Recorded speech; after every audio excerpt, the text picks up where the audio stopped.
ये कहानी है एक ऐसे शेर की जिसने अंग्रेजों से लोहा लिया, न कभी झुका, न कभी डरा, और आखिरी सांस तक मातृभूमि के लिए लड़ता रहा।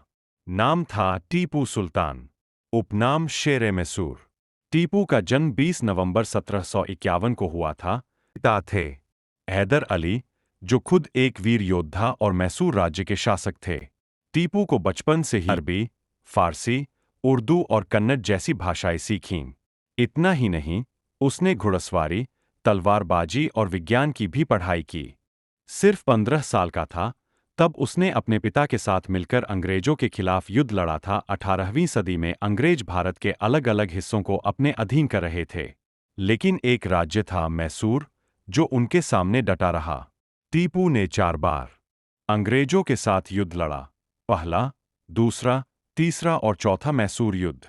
इनमें से हर युद्ध में उसने अंग्रेजों को ऐसा जवाब दिया कि वे कांप उठे। उसकी सेना ने रॉकेट्स का इस्तेमाल किया। टीपू सुल्तान भारत का पहला ऐसा राजा था जिसने युद्ध में रॉकेट और बारूद का प्रयोग किया। बाद में अंग्रेजों ने यही तकनीक यूरोप में अपनाई। लेकिन टीपू सिर्फ एक योद्धा नहीं था, वो एक प्रशासक और विजनरी भी था।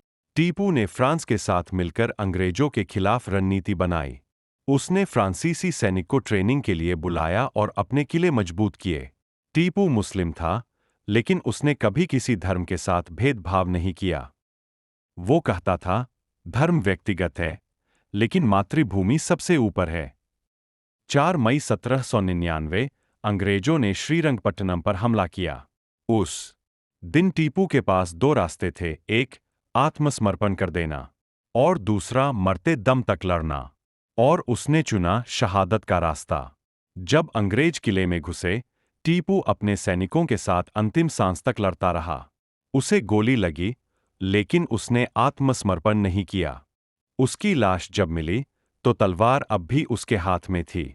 आज भी इतिहास उसे याद करता है, भारत के पहले रॉकेट मैन के तौर पर, एक महान योद्धा के तौर पर, और सच्चे देशभक्त के रूप में। टीपू ने कहा था, शेर की एक दिन की जिंदगी गीदड़ की 100 साल की जिंदगी से बेहतर होती है।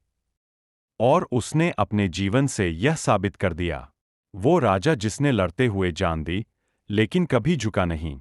टीपू सुल्तान भारत की मिट्टी का वो लाल, जिस पर आज भी देश को गर्व है।